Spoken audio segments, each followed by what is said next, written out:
Good morning from St. Louis Airport, Terminal 1, Delta. My face is tired, but I'm feeling good.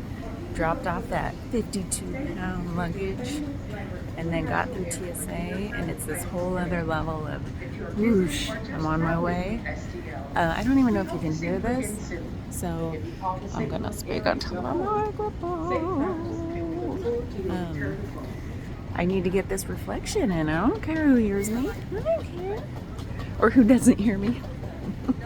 Anyway, let's make this quick because I got a board soon. And I was sitting there doing some final reflection on lesson 14 of A Course in Miracles. And sorry I'm so close up in my face. It feels weird to be far away when people are walking by because I want to be intimate. This is an intimate recording. Yeah, I'm bringing my weirdness with me. You can't escape. You just can't. I can't escape myself. I woke up weird again because I got only 3 and some change hours sleep, but that's about to change. So anyway, gosh, lady, I get it. So lesson 14, it says, God did not create a meaningless world. That's the first thing. God did not create a meaningless world. Whatever God is to you, you know, whoever created the world for you, whatever you call that entity, that essence, that energy. So God did not create a meaningless world. And then it goes on to say, with your eyes closed, practice this no more than a few times because it can get pretty uncomfortable. And if it's comfortable, you can do it a little bit more maybe. And so as you close your eyes and survey your thoughts on your fears, like what's really troubling you right now? And for me, yeah, the fires, the Los Angeles fires are really troubling because my loved ones are out there and their loved ones have lost homes. So it's like a chain of love. That Care Bear chain is like, there's ripples in that, you know, of like, oh gosh, bad feelings, more love goes out, blah, blah, blah. It's like really disturbing. So I sat with that. And I think that is a fear. I don't like to sit with that one because, and I'll tell you why. Because then the next part says, okay, God did not create a meaningless world. It says, I am upset or fearful or disturbed by, let's say, the Los Angeles fires. And then it says to end that fear, whatever yours is, with, but it is not real. And I didn't like that because you know what? It feels really damn real. Even 2,000 miles away, it feels real. And I know my loved ones would be like, what did you just say? So that to me is a real like, oh my God, look at this. Look at what this is saying.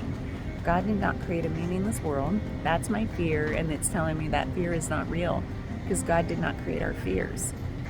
I'm going to have to meditate on this one a lot more. So what I did is I switched to another fear I have, which is, okay, God did not create a meaningless world. I am fearful of helplessness. Like if I get incapacitated, a really devastating disease, cancer, what have you, and it leaves me in a state of needing to rely on other people heavily. Like to the point where I am just like there's nothing I can do except accept help and assistance, and like people like taking their time away and like taking their energy away from other things in their life. And I feel like I have something to work through there, and it's a really big fear for me that my helplessness would cause other people a lack of something in their life, like time, energy, focus, attention, where maybe it'd take things away from their loved ones or whatever. And then my husband, like I think about him and it really sets in, like he would obviously be the biggest one impacted if I had this helplessness come in. He would be my primary caretaker. And that means he is less likely to pursue his passions, creativity, dreams if he's mired down in the muck of my dis-ease. And so I have to sit with that too. And then as soon as those words leave my mouth, I'm like, gifts, seeing things as gifts. We talked about that, like, who knows when. I have no idea when we talked about it, but it's like seeing tragedy as a gift. And because of the lessons it brings and the growth and just the revelations and the love, all comes down to love. So I'm getting teary-eyed because, well, I'm lack of sleep too, sleep deprived. Lady, I'm trying to talk here. Oh my God, she's so rude. So anyway, I just really have to sit with those fears. And then this practice is really interesting because it's like, but it's not real. God did not create these fears. It also talks about how, did it talk about this in the reflection? Or was I listening to something? Oh my God, I don't know. Everything runs together. Everything, everywhere, all at once, I swear. That's more and more these days. Anyway, this idea of fear, it's like this idea of anger. And don't let anger be the thing. And I think, oh my God, it's all related. I was in line to like check in my heavy ass bag, 52 pounds by the way. Thought it was much more. And I was like, well, I guess I'm gonna have to pay like $50 for 2 pounds over the 50 limit. No, Delta's like, you gotcha, sister. We go up to 52 as like a little secret insider thing. They're like, no, you're good. The universe keeps saving me money. Somebody even gave me a Starbucks gift card. Got myself a little go-go juice this morning. Thank you. Anyway, I was in line and this guy ahead of me was checking in at the kiosk and he started cussing up a storm. The anger I felt, I just sort of like backed up and shifted over to the next kiosk. Like, I'm just gonna like dodge that energy, you know, because energy's real, vibrations are real. Now in the past, that would have hit me in like the heart space. No, it would have hit me in like the solar plexus space. Like, that's the feeling I get, like right there, where I feel like, oh God, I have to fix him, I have to do something, I have to make him feel better. Oh. And this time it was in my heart space, and I was just like, gonna dodge that. He's working through his own thing.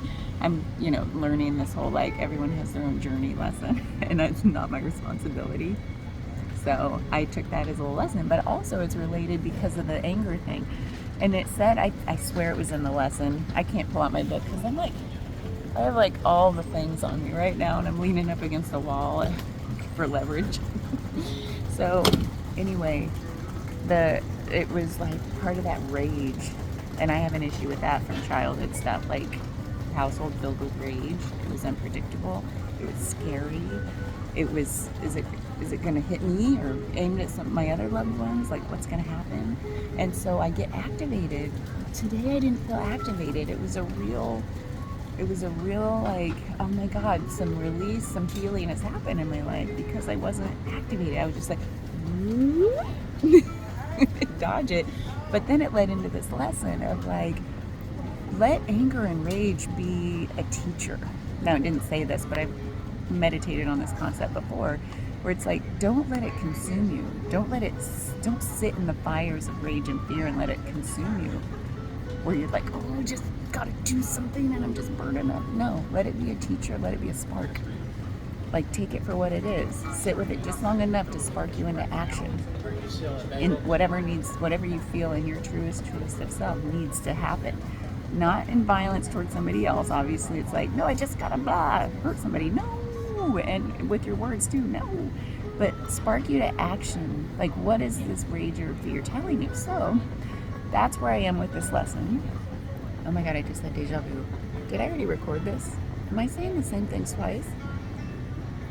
Well, of course I am. I always repeat myself. I'm sorry. No, I feel like I've been right here, right now, recording this at some other point in time. Everything, everywhere, all at once. Oh my God, time isn't real. Is that mine? No, sorry. I'm going to the ATL, Atlanta, and then on to Costa Rica. But anyway, so that rage, so like that anger and that spark, and like, because that's been a trigger in my life of something I've had to heal from, the hypervigilance aspect and trying to make people feel better wherever I go. Like, oh God, don't have hard feelings. No, it's hard. Is a real lesson for me. So it's like when I sit and say God did not create a meaningless world, and my fear of, let's say, other people's big emotions is not real. That fear of their big emotions is not real. Their emotions are real in the 3D world, but my fear of them is not real. And when I reflect on how I dodged that energy this morning, instead of like letting it hit me in my solar plexus and feeling like my willpower, like I had to do something from that space, didn't feel it. It did not hit me. It was like a noticing and a dodging and a reflecting. And I feel like for me, that's a little bit of growth. I don't know when or how it happened, but this whole couple of years of integration, healing and integration, healing and integration, healing and integration, over and over and over, has led me to this place where it's like, okay, maybe I don't have to be activated with big feelings, big emotions all the time. I'm sure it'll still happen. And those will be teaching moments. And God did not create a meaningless world. Or the universe did not create a meaningless universe. And my fears, that fear isn't real. It isn't real. It can be a teaching moment. It can be real in that way, I guess, but it's not real as like, it's real and everybody's going to recognize it for what it is, and we all feel the same way. And I feel like I say that because realness is like, you see it, I see it, we can agree, it's objective reality. There is no objective reality, you guys. There is no objective reality. And I was reflecting on that this morning too, sitting at the terminal when I was like meditating on my fears for this lesson. I was like, the way I feel inside is the reality I see on the outside. And I felt it more than anything today because I've done a shiz ton of travel in my life. I've been in I've seen a million airports and I've rocked them all. Like, I think that lady was just staring at me. So I was like, you're welcome. You're welcome. So, like, I know I was reflecting on past versions of myself. Like, I've been in different states of being, of different iterations of myself at airports my whole life, my whole adult life. And I know, like, oh my God, sometimes I've been stressed. Sometimes I'm like, oh my God, everybody's looking at me, stop looking at me. And then sometimes I've been like judging other people. I'm like, oh my God, you know, like there have been different versions of my states of awareness. And so this time I'm sitting there and I'm like, I feel different. And I haven't traveled in a while, so it's easy to do that when you haven't traveled for a while. It's like when you see somebody after a long time of not seeing them and you're like, man, you've changed. I don't recognize you. And I kind of started to feel that way about myself, like, who am I? I'm not real. Okay, I gotta go because I gotta go to the bathroom before I get on this flight. It's a short flight, it's like less than 2 hours, I think, but girl drinks a lot of water. Okay, bye.